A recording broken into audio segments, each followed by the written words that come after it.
Hi, everybody. I'm thrilled to be here. My name is Chris Fisco. I'm with PJs and Coffee Social Media. This is my team, Michael Strunk and Steph Ridosh. They may be moving around the room, so you know why they're tweeting and texting and yelling at me that I'm talking too fast. We are a marketing firm. We market businesses online. So because of that, we have 100 Facebook accounts, 100 Twitter accounts, Pinterest. We are all over the internet all day long. And that's really how this presentation came to be, is that we see everything that everybody has to say. A lot of our clients are based in Philadelphia and Montgomery County, so we see the same people on a lot of different accounts. And a lot of it can be really scary. I live right in the area in Erdenheim. I have 3 children. I have a freshman son, a 6th grade daughter, and a 4th grade daughter. So I'm a mom dealing with this. As they said, this is a completely different presentation, although some of the things will be similar. But what I wanted to make your children comfortable, let them know that I wasn't trying to ruin their lives. My son's always saying, like, I'm ruining everybody's lives by doing this. But when I talk to the parents, the first thing I say is, I do have a freshman son. He is 15. And as long as he lives under my roof, he will not have a Facebook page. I have 3 kids. None of them will ever have a Facebook page. And as I go through this, you'll start to see why some of that is. But as a mom, I also want to tell you that your kids were wonderful today. It was really a great time. They were engaging. They asked so many questions. So I was really, really thrilled with our presentation today. And I was curious, did anyone get a chance to talk to them about today and get feedback? Were they interested? Thought it was? We had a few that seemed a little startled, and that's okay, that's good. We are gonna go over some material that may be a little difficult to see, but we were edited, so it can actually be worse than that. A lot of parents leave a little afraid when we're done, but that's kind of the point, is we really wanna give you a realistic idea of what's happening out there with all of our kids and what they have to face. One of the things that I said to the kids today that we can all relate to is we didn't have these pressures. We spoke to each other. I say to my son, we pass notes in class. You'd look at a boy across the room, you'd decide if you like him. He just got his heart broken via text message. He doesn't know what the girl's thinking on the other end of the phone, because they don't talk face to face. They don't even call on the telephone anymore. I was laying in the kitchen with the door closed with the rotary phone all the way out. They have no idea. So it's a lot of pressure for them right now, and navigating through it is really hard. So hopefully we can give you the tools that you need to help protect them and yourself. We're going to talk about, all of us online. So we're going to start off, we're going to go through various networks. The first one we're going to talk about is Facebook, because obviously it is still the largest network. In the last couple of months, Facebook reached over 1 billion users online. The average user, adults specifically, spend 20 minutes a day. The average teenager is on Facebook 45 minutes to 3 hours a day. Studies have shown that kids that are addicted to social media get stressed out, they're nervous, they have stomach problems. And one of the things that the kids were surprised about today, I don't know if you realize this, but Facebook's regulations are that you must be 13 to have a Facebook account. 38% of so-called teenagers are actually under 13. So there were a lot of gasps in the room when we said that today. And that's a scary statistic, because if you're saying you're over 13, you might be, they may pick a date out. You're telling people that if you're 11, that you might be 18. So people that you're becoming friends with on Facebook that you don't know think they're talking to an 18-year-old. If they randomly pick a date, they might think they're talking to a 26-year-old, and it might be your 11 or 12-year-old online. One of the things we talked about today is that on social media in general, but especially on Facebook, everybody is looking. And I threw out a statistic. I asked everybody who wants to go to college, who's an athlete, who hopes to get a scholarship. Universities, they vet all kids that apply to their schools. And 35% of kids that apply for scholarships that deserve to get them do not, because of something that's been found online. And that's a huge, huge percentage of kids. The universities monitor the Facebook pages, and they also pay a lot of money to these search engines that kind of crawl through the internet and absorb information. One of the things that I said about 100 times today was that anything that's put online is always online. It cannot be deleted. It is always there. And that's because of these spiders that go through the internet. The second something's out there, it grabs it, it captures it. Universities, insurance companies will talk about, employers, they all pay a lot of money to get this information to investigate people. That's where I had the insurance companies. Yeah, the thing I'll mention for all of you is if you have life insurance, if you have health insurance, and you have said something on there that then you do the opposite of online, like let's say you have health insurance and you say you don't smoke, or I'm sorry, life insurance, and then you drop dead, and they find a picture of you on Facebook smoking a cigarette, they can deny your life insurance claim. So all of that is pretty important to know. Okay, one of the things that I went through with the children today was only friending people they know. And I always ask parents, if you stop and think about your children's friends, how many people do they know? They have friends in school, they have friends on the soccer field, they have friends on the baseball field, but how many of them know 1,900 people?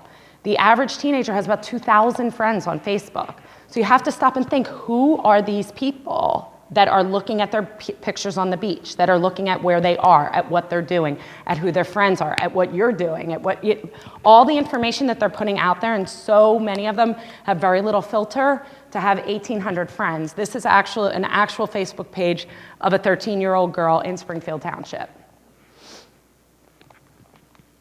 One of the things when I talk to my friends and I say, you should really come and listen to me speak, they say, oh, you know, my son, he doesn't do anything on Facebook. I know I have a Facebook page and I monitor it. So 48% of people say that they have a Facebook page and they monitor it. 52% do not have a Facebook page and don't pay any attention and just think that their kids are fine. The problem with even the 48% of people that are monitoring their kids' Facebook pages is because you're friends with your kids or your sister's friends with your kids, is that they can block who sees the posts. So there's a way for them to go back in and say, okay, I'm gonna post my picture of the party so all my friends can see this, but mom can't see it and Aunt Sue can't see it. And so we didn't discuss that with them today because for the kids that don't know how to do that, we didn't want to teach them. But we'll show you how to change that. The other thing that's important to know about Facebook is that the default settings are always to public. Facebook wants all of your information to be public information. They want to use you for marketing purposes. They want to know who you're talking to, what pages you're looking at. So every time you sign on to Facebook, for the first time, you open a Facebook account, it's always set to public. Also, every time you get a notification that there's an upgrade to Facebook, it doesn't matter what your privacy settings are currently, it defaults back to public. And that's really important because we're all very busy and you may not think about it to go back and change your privacy settings. But to protect yourself, it's important to go through your privacy settings and make sure that things are locked down the way you want them to be. Okay, so things change on Facebook every time they update it, they move things around. So this is our most current privacy setting location is up in the corner of your Facebook page. And how many people have a Facebook page? Just most people know? If you have any, I'm gonna stop after Facebook, and then if you have Facebook questions with each network, we can talk through them. But for those of you that have it, this is a Facebook wall. And then up in the corner where it says home, there's a little arrow. And if you click on that, it drops down, and that's where it says privacy settings. So you wanna click there. And then it'll bring you down to, this is a new option. So now it used to say who can see things. Now it says who can see my stuff. And it says who can see your future post. And this says public right here. This is important because if you had a Facebook page that you did not change your privacy settings on, and it was public for like a year or two, and you decided to go in and make it private, your new posts will be private. But your old posts will still remain public, anything that you posted before then. So you need to go in here and edit your future posts, your past posts, and make sure that that's all locked down. Review all posts and things you're tagged in. Are we gonna talk about that in a later slide? Or is this here? Okay. And then who can look me up? And your daughter was actually asking about this today, who can look me up? And it says down here, do you want other search engines to link to your timeline? And you want that turned off. And what that means is that if someone Googles Susie Smith on Facebook, your Facebook page will pop up. If you have that turned off, they can't find you. Okay, this is the left side of the wall where the privacy setting is highlighted. Who can see my stuff? You want to edit that. I just went through that, I guess. Edit that to turn it off from public to just friends. Okay, this is the hiding the post one. Okay, so who can see my stuff? If you go over to who could see future posts and you clicked edit on the last screen, you click custom, and then you get this pop-up box. And this is where they can go in and list people that they don't want to see their things. So if you're, when you're going through your children's privacy settings with them to make sure that they have things in place, you can go through and check here and see who's been blocked from their posts. Okay, again, we're on the privacy settings.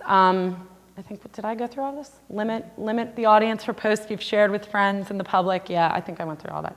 Sorry, I don't stick to a script very well. Private messaging. If you have a Facebook page, then you know that you can inbox people and send a private message. If you don't, it's kind of like sending an email through Facebook. There's a little box where you can send something privately and nobody else can see it. It's a dangerous thing because no one can monitor that. Unless you're logged in as your child, you don't see what's happening. That's where a lot of cyberbullying goes on. That's where a lot of stalking goes on. When I talk about the 1,900 friends that your daughter might have, we don't know that one of them is not a predator, that's not sending her inbox messages pretending to be another 15-year-old boy. You have no idea. So that can be really dangerous. There was a time up until recently that you could turn that off and say that if you're not my friend, you can't message me, but that's not the case anymore. The only way to prevent someone from messaging you is to block them, which unfortunately now means that they've already sent you a message, because Facebook has changed it so that you can message anyone that you're not friends with if you pay Facebook $1. So and I don't know what the workaround is on that unless you're just really, really, really clear with communication with your children. I mean, it used to be a parent could go in and shut that down and you can't do it anymore. So if the one thing you want to talk to them about is the fact that they shouldn't be talking to people that they don't know online. But if someone sends them a message and they don't know them, then you can go in and block them. But yeah, it'll pop up if I wanted to send someone a message in the room that I'm not friends with. You pay them $1 and I can send you a message. Allowing people to post on your timeline. This is also a setting where you can let somebody, so I might say to Michael, I might go on to Michael's, his wall and say, like, what time are we meeting tonight? Which would not be a big deal. But that's an option that you can turn off, because what happens is you can be hacked. Someone can post on your timeline. If you have a Facebook page, you may have seen people's pages that says win an iPad, or look who's stalking you on Facebook, look who's checking your timeline. Those are all somebody else, one of your other friends, their account has been hacked. And once that's posted on your timeline, if you click that, it's not just your Facebook page that gets hacked. It can be your email, it can be your whole computer can get a virus. So you want to have that turned off. And this is where you can do that. So it's timeline and tagging settings. Who can add things to your timeline? You can set it so that it's friends only, or you can have it be just me. If you have it be just you, then even if your friends get hacked, they can't post on there. So that's actually a better option, is to not let anybody post on your timeline. And then review what other people see on your timeline. You can, if you want to set settings like you've blocked somebody or you only want them to see certain things, you can go in and you can say, Susie Smith, what can I see on my timeline? And it'll show you exactly what that person can see. So you can limit your audience. Who can see posts by others on the timeline? This is, again, it's automatically set to everyone. This is always set to everyone. This is always set to public until you go in and change it. You want to change that to be just friends. You don't want everybody to see what's on your timeline. Okay, this is the most important thing that I went over with the children today, and it's really important for you to understand this. Everything that's online remains online. Tagging in Facebook is the most dangerous feature that there is, because what happens is once someone tags you, there's a picture of you, maybe not you, but whatever that image is, your name is embedded in it and it's online forever. So your children can be tagged in something that's inappropriate. One of the pictures that we showed today was a silhouette of a boy drinking a bottle of beer. You couldn't make out what the face was, but any one of his friends could tag his name on that, and it's there forever. And again, that's how he's losing the college scholarship. That's how when he's in college, he's on a football scholarship and he gets kicked out of the team and kicked out of school. So tagging is a really, really dangerous thing to allow to happen. Okay, so when you go up to your privacy settings, there is a line that says timeline and tagging, and you can go in here and you can shut it down so that no one can tag you, no one can tag you at all, or that you can review the tags, and that's a really good feature to have even for yourself. That you go in here and that you enable the tags for review.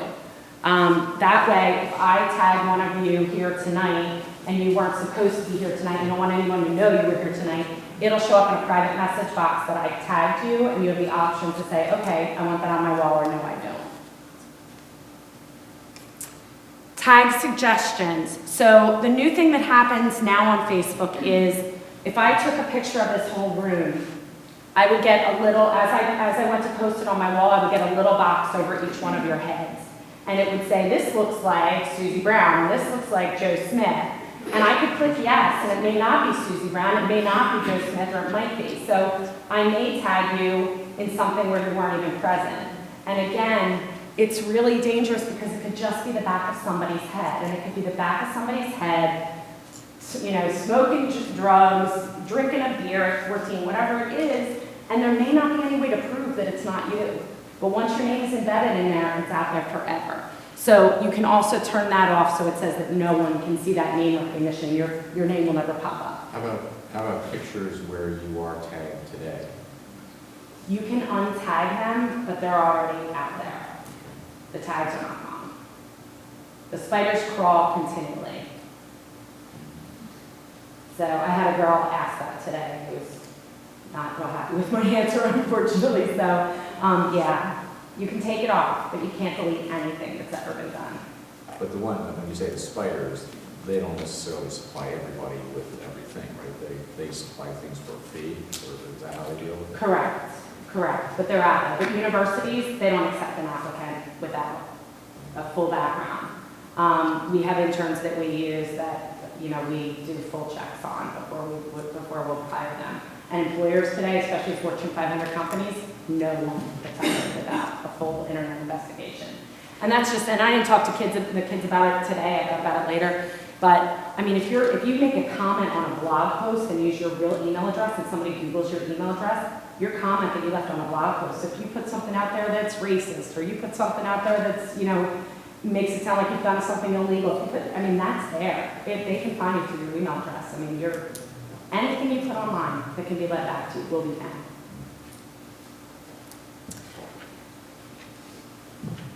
Okay, checking in.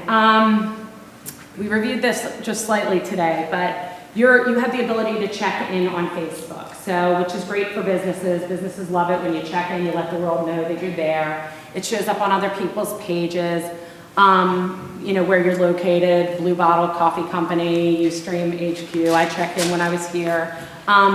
You never want to check in that you're in Puerto Rico when you've left your entire house empty. It's probably a bad idea. The other thing is you don't want to allow other people, especially your children, for other people to check them in somewhere. Because the other thing is kids play pranks. We'll see that. We have that coming up. But someone could check them in at Joe's Go-Go Bar. You know, that ends up, their name's attached to it. It's out there, you know, 14-year-old boy, he's not at Joe's Go-Go Bar, he's in his room doing his homework. But if someone else can check him in, they can say he's anywhere in the world. And then you're notifying others of your physical location when you check in somewhere. And sometimes that can be a dangerous situation. If you're, you know, a single woman that's checking in at some place in a not so great neighborhood, or we talked to the Pennsylvania Bar Association about using social media for legal cases. It can be used against you if you're in a divorce dispute over custody, things like that. So you just have to be careful with the Facebook check-ins because you really are letting everybody know where you are and what you're doing. And this is what it looks like when you check in somewhere. These happen to be my friends. Okay, so this used to be called subscribing, and I don't know how many of you are familiar with subscribing. It's now called followers. So what happens on Facebook is that I send you a friend request and you accept it or you don't accept it. They've changed it so that unless you go in and uncheck this box, if I send you a friend request and you don't accept it, I'm automatically subscribed to your feed. I'm automatically following you. I can see everything you post You just can't see my things. So anything you post on there, I have the ability to see, which is great, is a great thing if you're a marketer, but not a great thing if you don't want people stalking your page. So it's very important. This is where you go, followers down here on the bottom, underneath all the other security options, and uncheck that box. And again, every time Facebook does an update, that box is checked again. Okay, we're going to move on to Twitter, which I think a lot of people know a lot more about Facebook than they do Twitter. So, just some facts and figures on Twitter. Teens know that their parents are on Facebook. So they are, in fact, this week there was some big story about teens just fleeing Facebook faster and faster. They know they're being watched, they know people are there, they know their information can be seen. I think it was, when we put this statistic up, it was the October, the number had doubled, teenagers on Twitter. Just so you know, because we're in marketing, it's important for us to know, the average Facebook user is actually between 45 and 55. The average Twitter user has always been between 35 and 38. So the Facebook number is actually getting higher. It's actually going way up into the 50 range because the teens are leading in terms of active users. And the Twitter number is getting lower because the teens are now going to Twitter because it's not as easy for you to find them. We'll talk about ways to find them. The difference between Facebook and Twitter is that even when your child has 2,000 friends, they know some of them, a lot of them are friends of friends of friends of friends. On Twitter, most people don't know the people that they follow. So on my personal Twitter account, I have 2,000 people that follow me. I don't really know them. I know them because it's my account where I tweet the Phillies and the Eagles and we're all fans, and so like, now I think I know them, but I don't really know them. So we're going to go through the dangers of Twitter because Twitter can be a really dangerous place, especially for children and teens. Twitter is the most viral of all of the networks. If you tweet regularly and someone searches your name, they're going to get your Twitter account before they're going to get your Facebook account, before they're going to get your website, before they're going to get your bio, before they're going to get your LinkedIn. Twitter is always going to come up first. If you Google a keyword on Google, like hashtag anything, you're going to get a Twitter account. You're going to get somebody's Twitter account who tweets that hashtag the most. Anything, we love Twitter for marketing because it just sends our links to websites everywhere. The one thing, again, anything you put online cannot be deleted. Tweets cannot be deleted. Anyone who follows the news, today we showed the children, LaShawn McCoy, he got into a huge Twitter battle with the mother of his baby, and there were 200 tweets sent in 10 hours. His entire Twitter stream was shut down. It doesn't exist anymore. We were able to go on this morning and pull up all the tweets to put into our presentation. They never go away, even if the account is gone. When we were talking to them today about not putting something in writing they wouldn't want somebody to know about, just got a letter from school saying that I've been staying home an excessive amount of days. Oops. I've seen kids that are posting drunken pictures of themselves online at age 14. They can delete it. It's still up there. We're able to find it. So what I tell adults, kids, if you're going to be on Twitter, don't use your real name. Be careful what you put in your bio. Unlike Facebook, where you want to be yourself because you're trying to be friends with your friends and family members. And Facebook is a great tool if you have people family across the country and want to connect with your old college roommates and things like that. You're using your real name. Most people do not use their real name on Twitter, and it's definitely a good idea because what happens with Twitter, for the most part, people who tweet regularly, a thought goes in your head, it comes out on Twitter. It's a great stress relief. You can say anything, you can say it anonymously. That can be a dangerous thing. It could be, a good thing, but it can be a dangerous thing, especially if you're using your real name. So this is an example of, I was searching for never noticed that pain. I was searching for my niece, whose name is Emily Lachlan. This is not her, and this is what came up, and we decided to use it because she is using her real name, and her bio is death threats. And she's a young kid, so the whole thing is bizarre, but that's definitely not something you'd want to see your child doing. And then don't use a real picture of yourself. You are sending out check-ins through, we'll go through Foursquare and things like that, where you're telling people that your location is. You may be talking about personal information back and forth. You are always on a public timeline unless you go in and protect your tweets, which means you may have 500 people following you, but based on words that you use, anybody can find you. I mean, 50 million people can see what you're tweeting if you don't have a lockdown account, which 95% of people do not. So you use, these are cartoon characters, these are people I happen to follow. You know, a lot of people have like their favorite sports player or something like that, but not their real identity. Okay, so this is how we can find people through keywords. You're automatically on the public timeline, like I said. So we can, where Facebook is not a great search engine, Twitter is an amazing search engine. So we can put in the word beer, and anybody who has tweeted the word beer will come up in this timeline.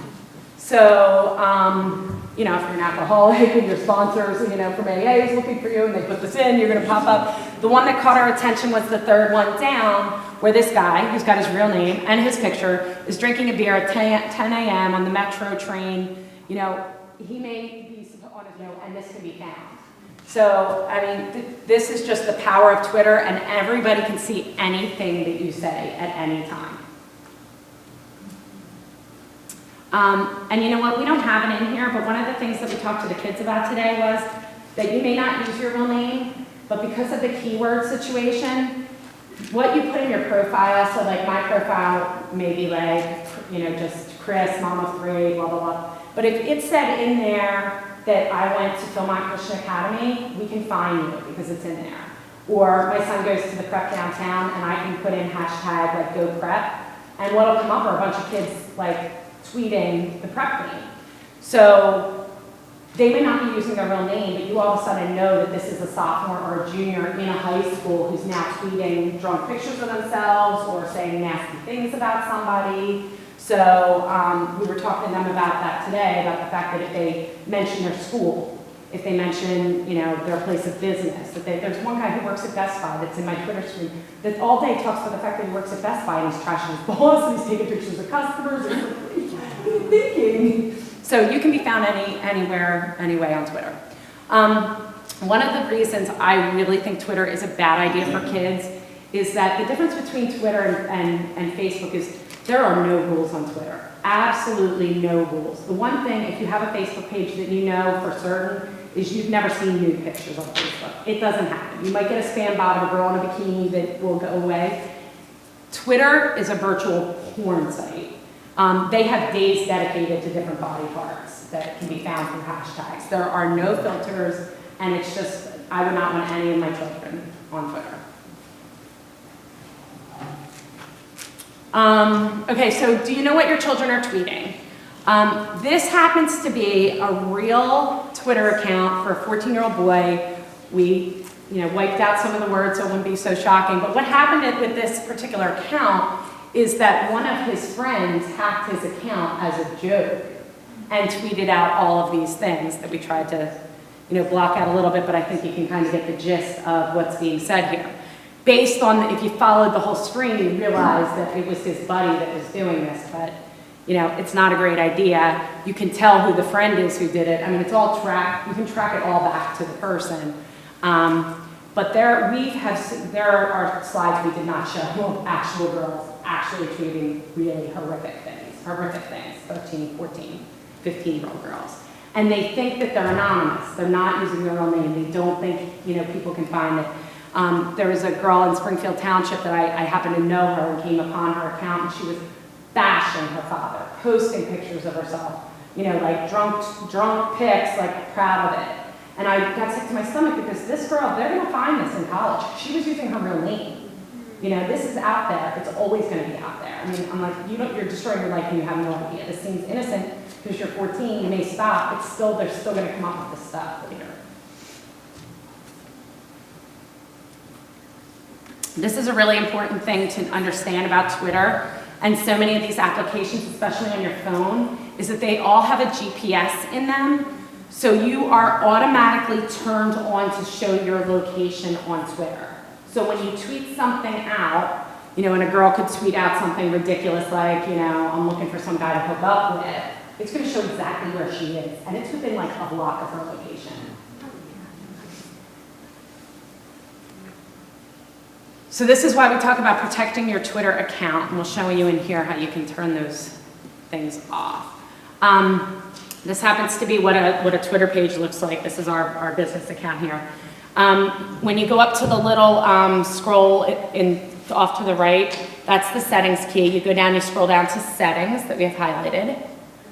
And this will automatically be checked. Just like Facebook, they want everything public. They want to be able to track you. They want your location. They want to know what Twitter accounts you're looking at, what websites you're visiting. So you want to uncheck that. And then as you uncheck it, you also want to hit delete all location information so you can't be tracked at all.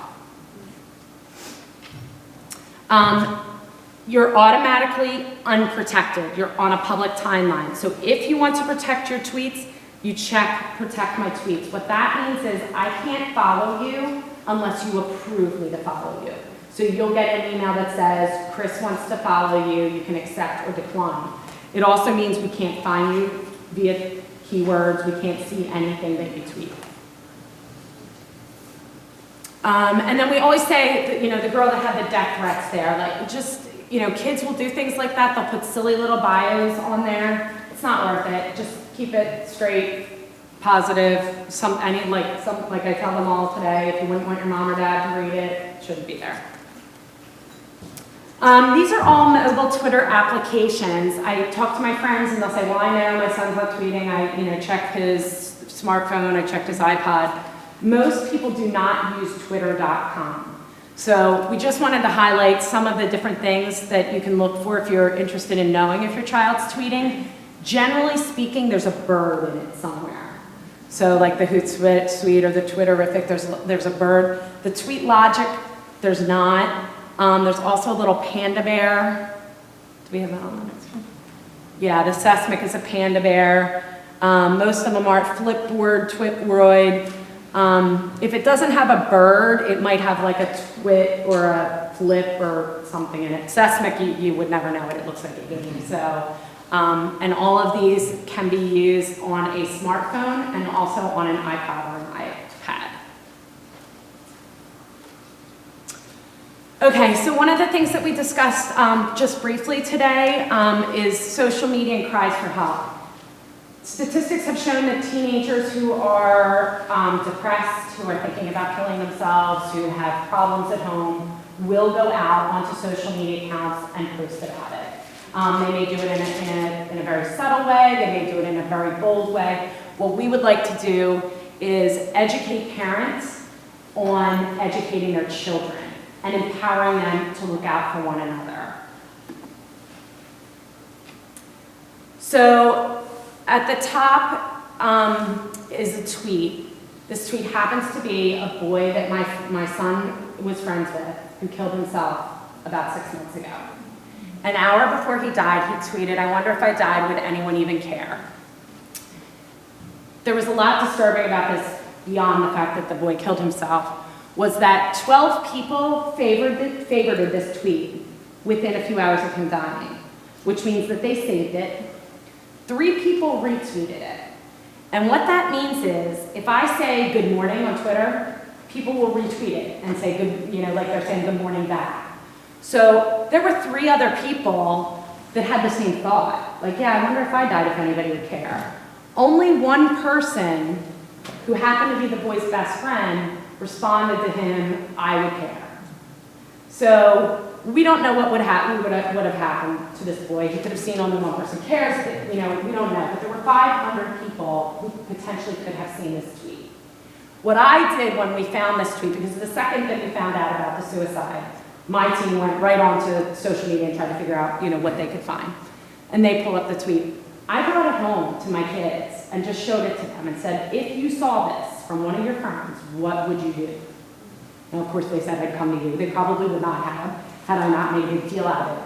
But one of the things I shared with the kids today was, it's important that if any of your friends do anything out of the ordinary. This boy was an all-star athlete. He played on every sports team. He was incredibly popular. He had an Instagram account the day before, was all excited, had shown opening a package of I guess it was October this happened because it was breast cancer month. He had his pink socks on for his football gear. He's like, we don't know what happened in that 24-hour period, but when you know that your friend acts a certain way and all of a sudden they say something that's a little off, you know, over here there's somebody that tweeted like killing myself, or this says, you want to know a secret, I wish I had died at Trolley Square. Somebody posted something about wanting, you know, they wish they had been one of the ones that died at Sandy Hook.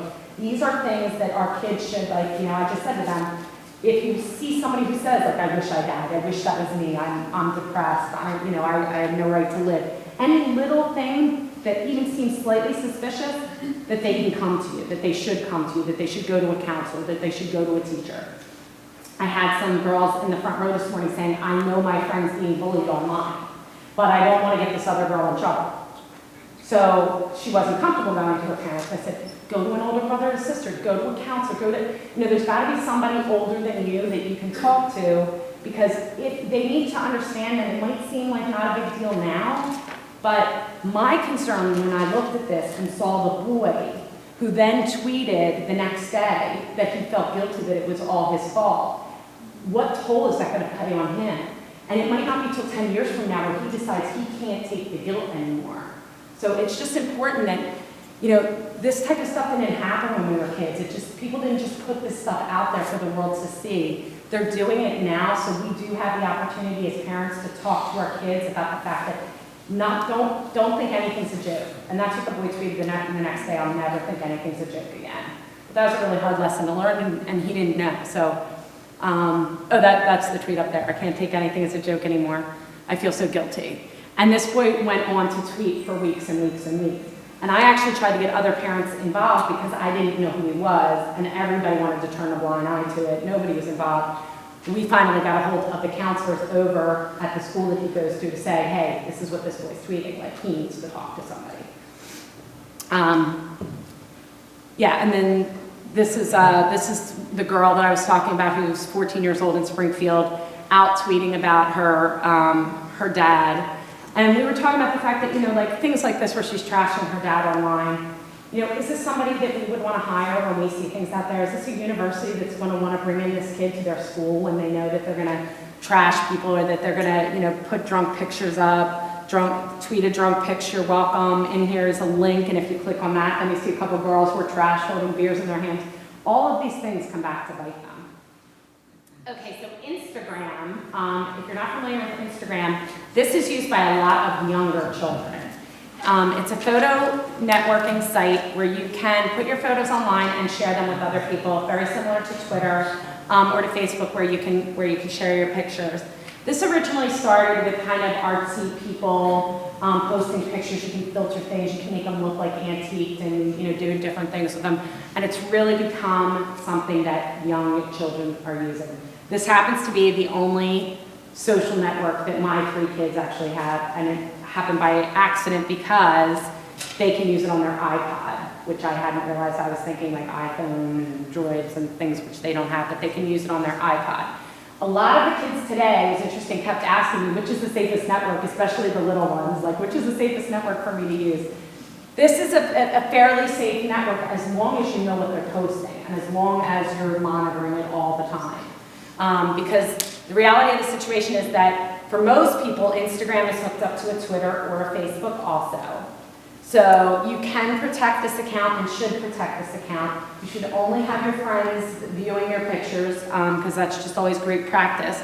But if it's going out to Twitter and it's going out to Facebook, it's going out to more than those 100 people that are following you on Instagram, and a lot of the kids, you know, don't know that. So it's important to know that this is on an iPod, so a 9-year-old who has an iPod has access to this and can be posting pictures all over the place.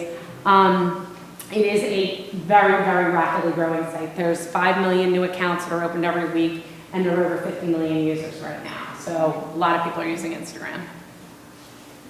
This is what it looks like. This is an iPhone, so if you were to go to Johnny Appleseed's Instagram page, just to look at him, all of his pictures would be here, and you can just slide up and view it as a photo album. For most people, their accounts are not protected, and you can just, you know, follow accounts that are of interest to you.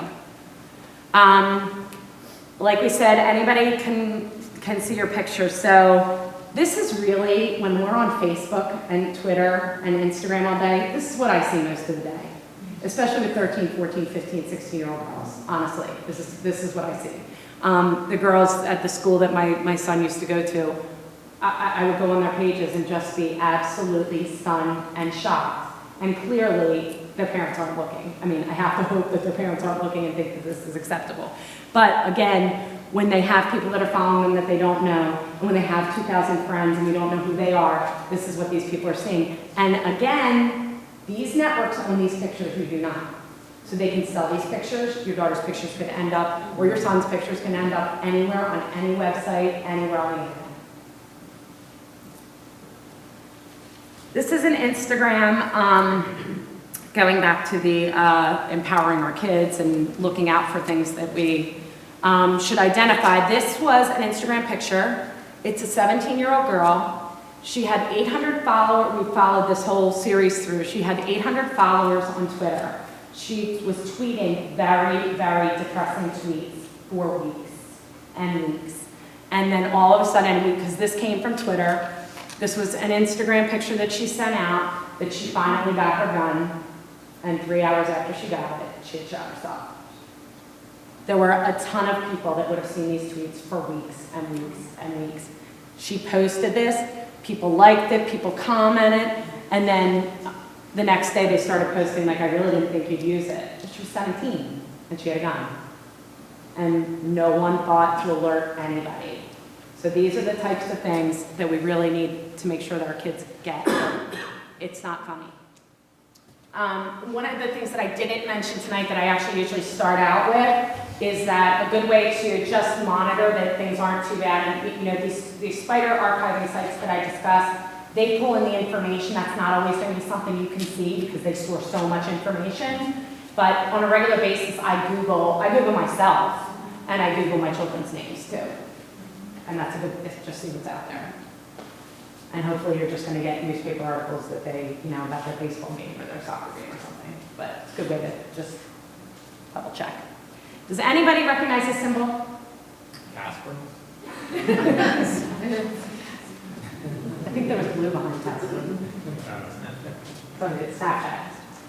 Snapchat is the newest network out there. It's very, very, very scary. Every time I say the words, anything you put online, it's always online, it's always online, it cannot be deleted, it cannot be deleted. So someone decided, well, let's create something that can be deleted. So Snapchat is a mobile application that has a timer on it. It's a photo sharing device where you snap a picture of yourself, put a little comment, and decide how long you want that photo to exist. So you can set it to 7 seconds, you can set it to 30 seconds. The person gets the picture, once they click on it, they see it, and it's gone within the amount of time that we send. So that sounds like a really safe thing for kids, and that's what they believe is going to happen. Except that on a smartphone, you can screen capture anything that's sent to you. So when a girl sends a picture to a boy, and I'm sorry I keep picking on the girls, but when a girl sends a picture to a boy that's completely inappropriate, like a girl in my neighborhood just did and just got expelled for doing, and the police were called because she sent a topless photo to her boyfriend, he screenshot it because she thought that she gave him 10 seconds.